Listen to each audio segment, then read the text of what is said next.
Hi, I'm Dr. Boyce Watkins from YourBlackWorld.com, and you know that we like to talk about elevating the community by any means necessary. We like to talk about education because we believe education is power. Education is the greatest weapon that we have to fight those who are supportive of our continued oppression. And one of my fellow soldiers in this battle, one of my fellow intellectual soldiers, is a brother that all of you should know about by the name of Dr. Christopher Emdin. Dr. Emdin is a professor of education at Columbia University. He's also a really dope hip-hop artist. And I have Dr. Emdin on the line. We're literally on the telephone call, and Dr. Emdin is going to tell me about some things he's up to. How you doing today, Dr. Emdin? I'm doing really well. Thank you so much for giving me the opportunity to share some words with the folks, but I'm doing well, brother. Yeah, man. Well, it sounds like you're doing well, man. A lot of people know how much respect I have for your work.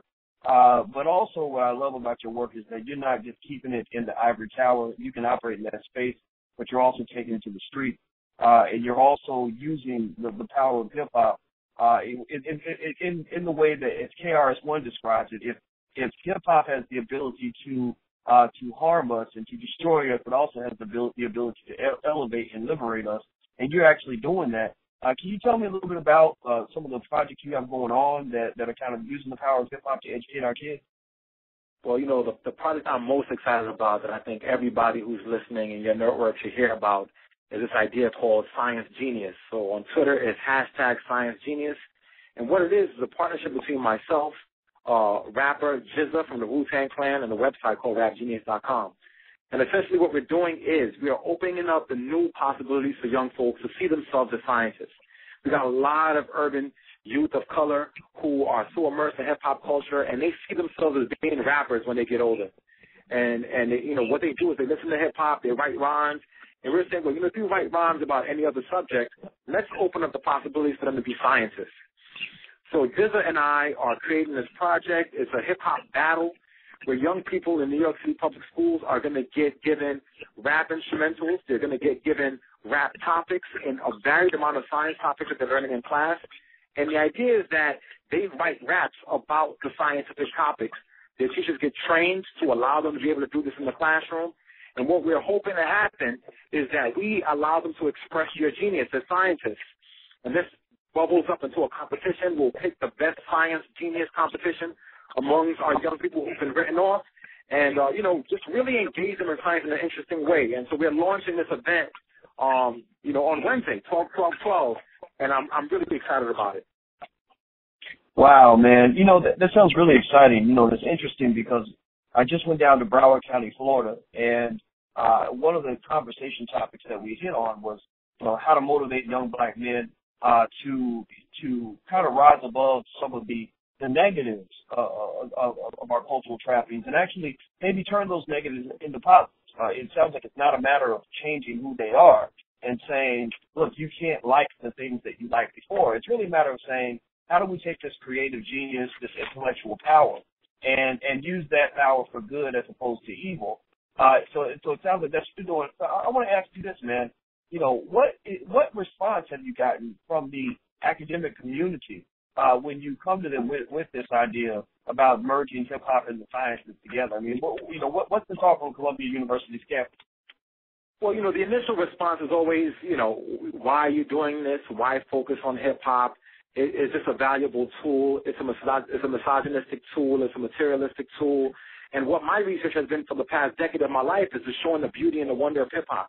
In fact, I've been doing this work on identifying this notion of science-mindedness. And so what I've done is I've looked at the best and the most brilliant scientists of our time. We're looking at Einstein, Niels Bohr, Kekule, and we're looking at all the characteristics of the most brilliant scientists. And what we found is that they exhibit keen observation skills. They're very reflective. They can draw ideas that are seemingly disconnected and make them connected. They speak in metaphor and analogy. And then we look at what contemporary population exhibits these same characteristics. And when we looked at who, in a contemporary sense, has the same skills and the same mindset of the most brilliant scientists of our time, guess who we found, man? We found hip-hop artists. That the same characteristics that made Einstein brilliant are the same characteristics that make Jay-Z a dope MC. And so what we're doing here is taking this idea of the science-mindedness that these people have already, that our people have already, that's ingrained in our consciousness already, and using that as a tool to open up new possibilities in academia. So instead of them having the skills to be a scientist, let them utilize those skills through the medium that they're already immersed in, and then utilize that to open them up to seeing themselves as scientists. So what we're doing here is not anything novel, and what I've been saying to the folks in academia is just this. Let's look at the intellectual capability of the population, the way it's exhibited within hip-hop, and what we will find is that they're expressing genius just in a different sphere.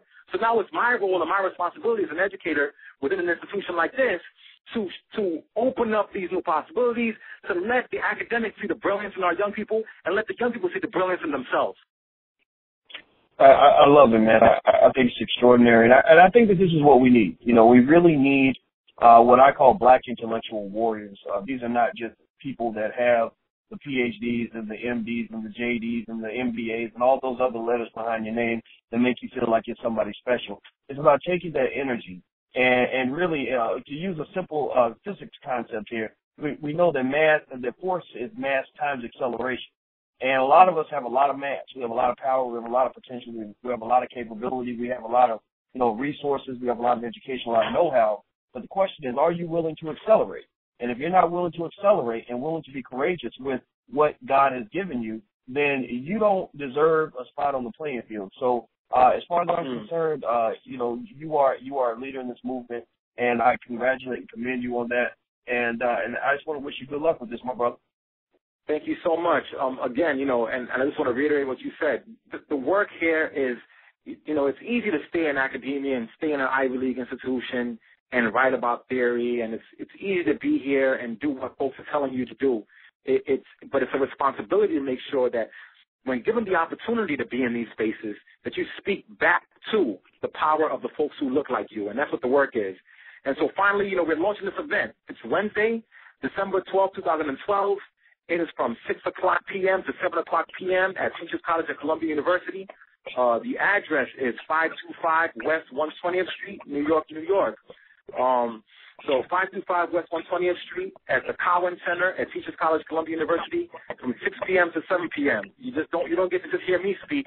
You get to hear the iconic Jizza from the Wu Tang Clan, who is actually writing his next album all about science topics, and who is not just he's not just a celebrity that's just tagged onto this project. I mean, he's a partner in this project. He sees the possibilities of hip hop. He's becoming a scientist again himself. And he gets to speak, I get to speak, some scientists get to speak, some young people get to speak. And the idea here is to just show that we are much more than what we've been told we are.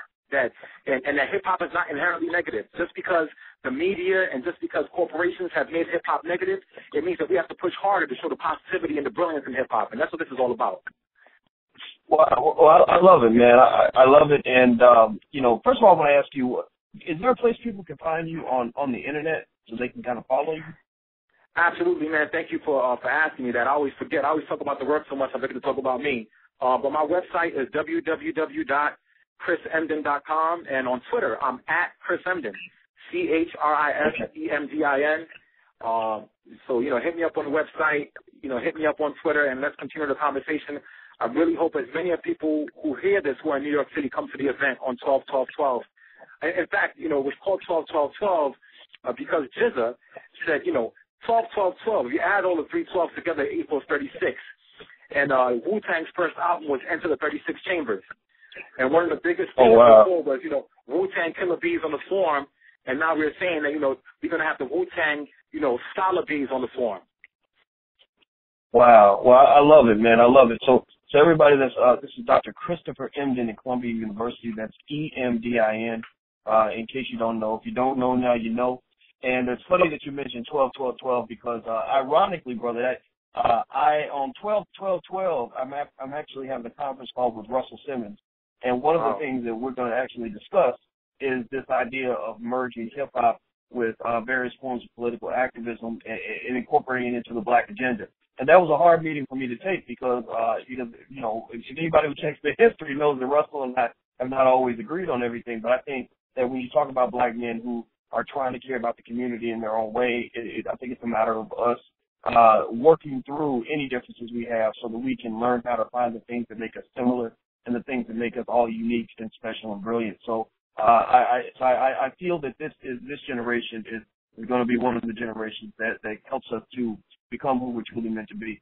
So thank you so much for your time, my brother. I really appreciate it. My absolute pleasure. Thank you for the time. Oh, no problem, my friend. All right, everybody. Well, thank you all for listening. And I'm Dr. Boyce Watkins at Your Black World, and this is Dr. Christopher Emdin at Columbia University. And until we meet again, please stay strong, be blessed, and be educated. We are gone. Peace.